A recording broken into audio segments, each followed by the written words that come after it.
মুহাম্মদ রাসূলুল্লাহ সাল্লাল্লাহু আলাইহি ওয়াসাল্লাম সবচেয়ে বড় দাস। তিনি কি বলতে শোনেন, আল্লাহুম্মা ইন্নী আবদুকা ওয়া ইবনু আবদিকা ওয়া ইবনু আমাতিকা নাসিয়াতি বিয়াদিকা মাদিন ফিয়া হুকমুকা আদলুন ফিয়া কাদাউকা। দেখছেন কথা বলছে, বুঝছেন কিনা? কথাটা বুঝে নেন। এই দোয়া পড়ে রাসূলুল্লাহ সাল্লাল্লাহু আলাইহি ওয়াসাল্লাম বলেছেন, এই দোয়াটা পুরোটা আমি পড়লাম না, কিন্তু পড়বেন। হিসনুল মুসলিম গ্রন্থে আছে, আমার গ্রন্থটা পড়বেন, অনুবাদ করা আছে বইটা, এটার মধ্যে আছে। আমি অর্থ করলে অনেক কাজ বেড়ে যাবে, শুধু বলতেছি এটাই, প্রথম শুরুটা বলতেছি। এটা অর্থ হচ্ছে, আল্লাহ আমি আপনার দাস, আপনার দাসের ছেলে, আপনার দাসীর ছেলে। কথা বলছেন কিনা? মানে আমিও দাস, আমার বাবাও দাস, আমার মাও দাসী, আমার 14 গোষ্ঠী দাস, আমার পর জেনারেশন সব আপনার দাস। মানে আমি দাসত্ব দিয়ে আল্লাহর গর্ব করতেছি, আল্লাহর দাসত্ব দিয়ে আপনার কাছে চাই। আমি দাস, আমি কোনো বড় কিছু না, আমি একবারে দাস। দাসের যেমন কিছু থাকে না, আমি আপনার কাছে দিনহীন অবস্থায় চাচ্ছি। এই আমাকে কি করেন, বিপদ আপদ থেকে উদ্ধার করেন। মুহাম্মদ রাসূলুল্লাহ সাল্লাল্লাহু আলাইহি ওয়াসাল্লাম যে ব্যক্তি এই দোয়াটা পুরোপুরিভাবে করবে, অবশ্যই আল্লাহ তাকে বিপদ থেকে উদ্ধার করবেন। এবং সত্য, প্রমাণিত সত্য, আমি আমার জীবনে যত বিপদে পড়ছি এই দোয়া পড়ে মন থেকে দোয়া করেছি, আল্লাহ এগুলো সব উঠাই দিয়ে গেছে। দোয়াটা জানেন কিনা? কে কে জানেন? আল্লাহুম্মা ইন্নী আবদুকা ওয়া ইবনু আবদিকা ওয়া ইবনু আমাতিকা নাসিয়াতি বিয়াদিকা মাদিন ফিয়া হুকমুকা।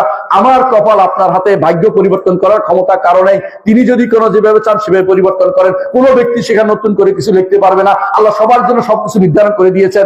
মাদিন ফিয়া হুকমুকা আদলুন ফিয়া কাদাউকা। আপনার ফয়সালা সব ইনসাফপূর্ণ, আপনি যা ফয়সালা করছেন সেটা আমি মেনে নেব। আপনার ফয়সালাতে ইনসাফ আছে, কোনো বেইনসাফি নাই।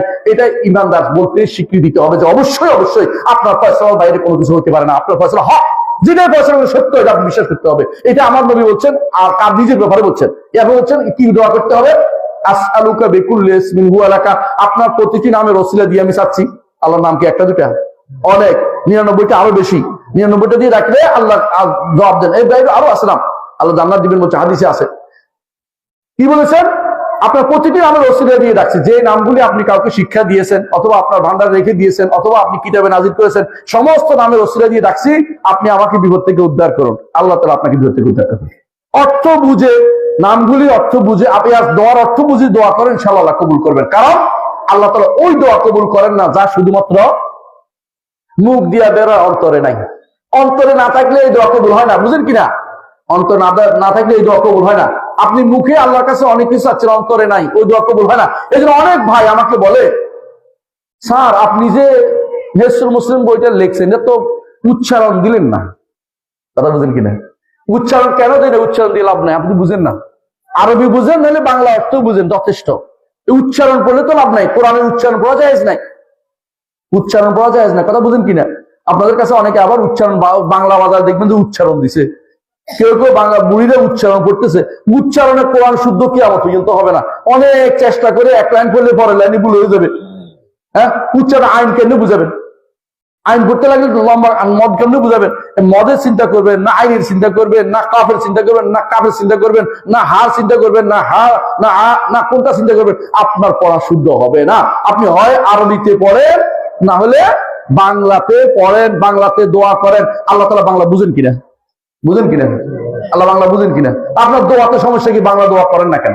অনেক সময় দেখবেন, আমরা দেখি মাঝে মধ্যে ওমরাতে গেলে, আপনারা তো অনেকে ওমরা করতে গেছেন, দোয়া করতেছে আল্লাহুম্মা, আরেকজন বলছে আল্লাহুম্মা, তো এই তো বুঝছি, আর কি দোয়া কি? যে যা বলছে কিছুই তো বুঝে নাই সে। আল্লাহুম্মা, এই যে দোয়ার করাচ্ছে আপনি, হে আল্লাহ আমি এই গুনাহ করেছি, এই গুনাহ করেছি। আপনি দোয়া করতে হাঁটতে হাঁটতে দোয়া করেন, খাবার চারপাশে দোয়া করতে থাকেন, আল্লাহ আমার গুনাহ ক্ষমা করে দাও, আল্লাহ আমার সন্তানকে সুস্থ করে দাও, আমার সন্তানকে ভালো করে দাও, আল্লাহ আমাকে এই করে দাও। দোয়া করতে থাকেন, আমার অসুবিধা নাই। কিন্তু আপনি যেটা বুঝেন না, এটা কিন্তু কবুল হচ্ছে না। দোয়া না কবুল করতে দোয়া বুঝে বুঝে দোয়া করতে হয়। এই জন্য দোয়া বুঝে বুঝে আল্লাহর কাছে করবেন। বাংলা ভাষা আল্লাহ বুঝেন। সালাতের মধ্যে শুধুমাত্র বাংলায় বলবে কিনা আলেমদের মধ্যে মতভেদ হয়েছে। বরং আবু হানিফার অন্তরের মতে বাংলাতেও বলতে পারবে, অন্য ইমামরাও বলছে বাংলাতে দোয়া করতে পারবে। কারণ দোয়ার জন্য, দোয়া তো আর ভাষা আর বিষয় না, দোয়া হলো চাওয়ার বিষয়, আপনি কি চাচ্ছে সেটা। এবং কোন কোন ইমাম এটাকে গুরুত্বের সাথে বলছে যে ভাষা বুঝে সেই ভাষায় দোয়া করবে। যেমন আমরা খুতবা দেই, যে ভাষা মানুষ বুঝে সেই ভাষায় খুতবা দেই। অনেকে আছে আরবিতে খুতবা দেয়, দেখছেন তো? আরবির খুতবাটা কে বুঝে ভাই? আপনি বুঝেন? আপনি বুঝেন? উনি বুঝে, কেউ বুঝে না। শতকরা 90% আরবি বুঝে না। তো এই খুতবা শুধু ফেরেশতাদের জন্য দেওয়া হয়েছে, শুধু ফেরেশতারা বুঝছে, আর কেউ বুঝে না। কেন? ফেরেশতারা বুঝে, ফেরেশতারা আমিন আমিন বলতেছে, এরা শেষ। আমরা শুধু বসে বসে যখন বলছে কি আম্মু আকবার লাভ দিয়ে উঠছে। এর আগে যে আসলে ভালো করে ঘুমাই নিছে, ওজুরও দরকার নেই, দাঁড়াই গেছে, নামাজ পড়া শুরু করে দিছে। এরকম মানুষ বহু দেখছি আমি, যে ঘুমাইছে, পড়ে গেছে, মানে চিত্তে রয়েছে, ঘুমাইছে, আবার উঠে এত কষ্ট করে বাইরে যাবে, নামাজ পড়ে ফেলছে। নামাজ তো হচ্ছে, আমি দেখলাম হচ্ছে, নামাজ তো হয় নাই তা না, নামাজ হচ্ছে না, অজু বাদে নামাজ দেখতে তো হচ্ছেই। পার্থক্য হচ্ছে আল্লাহর কাছে যায় না আর কি। এটা মানে এটা নামাজ হয় না, এটা নামাজ দেখতে হচ্ছে, একই রকম করছে, দুইটা কাজ, সেটা দুইটা দিছে, সেটা দুইটা দিছে, একই রকম। কিন্তু এই সালাত আল্লাহর দরবারে যায় নাই, এটা সালাত হয় নাই, আদায় হয় না, কবুল হবে না, কিচ্ছু হয় না। কারণ অজু বাদে সালাত হয় না। রাসূলুল্লাহ সাল্লাল্লাহু আলাইহি ওয়াসাল্লাম বলেছেন, লা ইয়াকবালুল্লাহু সালাতা মান আহদাসা হাত্তা ইয়াতাওয়াদ্দা। যে ব্যক্তি হাদাস করছে, ঘুমিয়ে গেছে বা ফুটপাট করছে, এই ব্যক্তি যতক্ষণ ওযু না করছে তার সালাত আর কবুল হবে না। রাসূলুল্লাহ সাল্লাল্লাহু আলাইহি ওয়াসাল্লাম বলে দিয়েছেন যে আপনাকে দলিল জানতে হবে প্রত্যেকটা জিনিসের। কোন দলিল কই? দলিলটারও আছে। এমন কোন জিনিস নেই ইসলামে দলিল নেই, মনে রাখবেন। দলিল দিতে না পারলে আলেমদের কাছে যাবেন, দলিল নিয়ে আসবেন। কিন্তু কেউ যদি বলে আপনাকে কবরে টাকা দিতে পারবো না, দলিল দাও, বলে দলিল আমার কাছে আছে, তবে আমি দিতে পারছি, হুজুর নিয়ে আসতেছি, তুমি দাঁড়িয়ে থাকো। কারণ ওরা হচ্ছে বাড়াবাড়ি করলাম, ভালো করে জানেন যে এবাদত এটা কিনা। বলে জিজ্ঞেস করে এবাদত কিনা, বলে এবাদত না, আপনি কিনে করতেছেন এটা। বলে খুশি করতে না, খুশি তো আল্লাহকে করতে হবে, অথবা তার ভয়ে করতেছেন। এবাদত করতে হয় রাগাবান ও রাহাবান, খুশি হয় অথবা ভয়ে আবাদত করতে হয়। এক গ্রুপ খুশি হয়ে আবাদত করে, এক গ্রুপ ভয়ে আবাদত করে। আল্লাহর আবাদত কখনো খুশি হয়ে কোনো ভয় করেন না, দুটাই করি আমরা। আল্লাহর ইবাদত খুশি হয়ে করি, আল্লাহ আমাদের জান্নাত দিবে, ভয় করি জাহান্নামের জন্য যাইতে হয়। এটাই তো আমাদের সবাই মুবাশশিরিন ও মুনযিরিন, নবীকে এভাবে পাঠিয়েছেন সুসংবাদ দিতে অথবা ভীতি প্রদর্শন করতে, দুটাই আমাদের দরকার। কিন্তু আল্লাহর জন্য দুইটা রাখতে হবে, ভাগ ভাগ করতে পারবেন না। হিন্দুরা কি করে? হিন্দুরা কি করে? হিন্দুদের মধ্যে যারা ভক্তিবাদী তারা বিষ্ণুর ইবাদত করে, বিষ্ণু বুঝছেন তো, বিষ্ণু ইবাদত করে ভক্তি দিয়ে। আর তারা কালীর ইবাদত করে ভয়ে, কালী ওরে বাবারে, দুর্গা ওরে বাবারে, এই করে সেই করে ফেলে ভয়। কিন্তু আমরা একমাত্র আল্লাহকে ভয়ও করি এবং আল্লাহর কাছে আশাবাদীও থাকি এবং আল্লাহকে ভালোবাসি এবং আল্লাহর কাছে আমরা সবকিছু চাই। আল্লাহকে আমরা ভয়ও করি, আল্লাহকে আমরা মহব্বত করি, ভালোবাসি এবং আল্লাহর কাছে আমরা আশাবাদীও থাকি। এই হচ্ছে আমাদের ইবাদতের মূল ধরন। ইবাদত মানে তিনটে জিনিসে লাগবে: ভয় আল্লাহর জন্য, আশা আল্লাহর কাছে এবং এবং এবং ভালোবাসাও আল্লাহর জন্য। তিনটা জিনিস না হলে ইবাদত হয় না। আপনি প্রত্যেকটা ইবাদতের মধ্যে তিনটা জিনিস থাকতে হবে। এটাকে বলে নেভিগেশন। আপনি দেখছেন একটা পাখি, বুঝেন তো পাখি, একটা পাখি যখন উড়ে তখন কয়টা জিনিস লাগে? দুইটা ডানা লাগে, আর একটা কি লাগে? বডি লাগে। দেখছেন তো, বডিটা হচ্ছে ভালোবাসা, আল্লাহর জন্য ভালোবেসে আপনি ইবাদত করতে আসছেন। আর এক পাশে থাকবে ভয়, যদি আল্লাহ কবুল না করে তাহলে তো আমি জাহান্নামে যেতে হবে। আরেক পাশে থাকবে আশা, যে আমি এত কষ্ট করতেছি, আমার বিশ্বাস আল্লাহ আমার কবুল করবে, আশাও থাকবে, কিন্তু একটু ভয়ও থাকবে, আবার ভালোবাসাও থাকবে। তিন জিনিস মিলে ইবাদত করতে হবে। কথা কি বুঝাতে পারছি? সালাতে যখন দাঁড়াবেন তখন কি চিন্তা করবেন? আমি আল্লাহর জন্য দাঁড়াইছি, আল্লাহর জন্য সিজদা করতেছি, নাকি আল্লাহকে সিজদা করেন? আল্লাহকে চিন্তা করেন, আল্লাহর জন্য চিন্তা করেন? আল্লাহর জন্য। কেউ যদি বলে আল্লাহর পায়ে সিজদা করে, সে ব্যক্তি কাফের, ঈমানদার নয়। কারণ আল্লাহ আরশের উপরে, আল্লাহর জন্য আমরা সিজদা করি।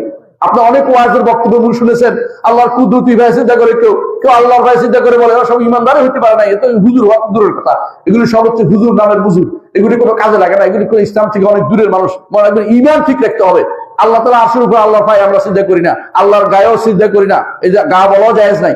আল্লাহ তাআলার জন্য আমরা সিজদা করি, আল্লাহকে সন্তুষ্ট করার জন্য, আল্লাহকে ভালোবেসে ইবাদত করি এবং আল্লাহর ভয়ও করি যদি ইবাদত কবুল না হয় আমি শেষ হয়ে যাবো, আল্লাহ দয়া করে আমাকে কবুল করেন। আবার আশাও করি যে আমি কষ্ট করে ওযু করে আসছি, আমার রব আমাকে দেখছেন, আমি দিনে যা বলতেছি, অল্প করে যা বলতেছি, আল্লাহ আমার এগুলি কবুল করেন। মনের মধ্যে একটু আকুতি থাকবে, আল্লাহ তাআলা কবুল করবেন। এই তিনটা জিনিস থাকবে যে কোনো ইবাদতের সময়, বুঝছেন কিনা? যে কোনো ইবাদতের সময় তিনটা জিনিস লাগবে। সালাত বলেন, যাকাত বলেন, সওম বলেন, হজ বলেন, সমস্ত ইবাদতের সময় আপনার তিনটা জিনিস লাগবে, বুঝছেন তো? যে কি? আশা, ভয়, ভালোবাসা। এই তিনটা জিনিস থাকতেই হবে, এই তিনটা জিনিস থাকতেই হবে। এই তিনটা জিনিস শূন্য হলে আপনি বরবাদ হয়ে যাবেন। এই জন্য সালফে সালেহীন বলতেন, যে কেউ ইবাদত করে শুধু ভালোবাসা দিয়ে, সে ব্যক্তি এক সময় জিন্দিক হয়ে যাবে, অর্থাৎ সে ব্যক্তি কাফেরদের মতো হয়ে যাবে, যারা ভক্তিবাদী হয়ে যাবে। আমরা ভক্তি দিয়ে ইবাদত করি না, ভক্তিবাদী না। আমরা আল্লাহকে ভালোবেসে ইবাদত করি। ভক্তিবাদী হচ্ছে যারা মনে করে ভক্তিবাদী ভগবানের ভক্তি দেয়, ওটা ইসলামের মধ্যে নাই, ভক্তিবাদ ইসলামে নাই। ভক্তিবাদী কি বল জানেন? আপনি আমাকে নিয়ে জাহান্নামে গেলেও আমি রাজি আছি, এটা মিথ্যা কথা। এটা আল্লাহ তাআলা জাহান্নামে কেন নিয়ে যাবে? জাহান্নামে নিয়ে যাবে তো রাজি হওয়ার কি আছে?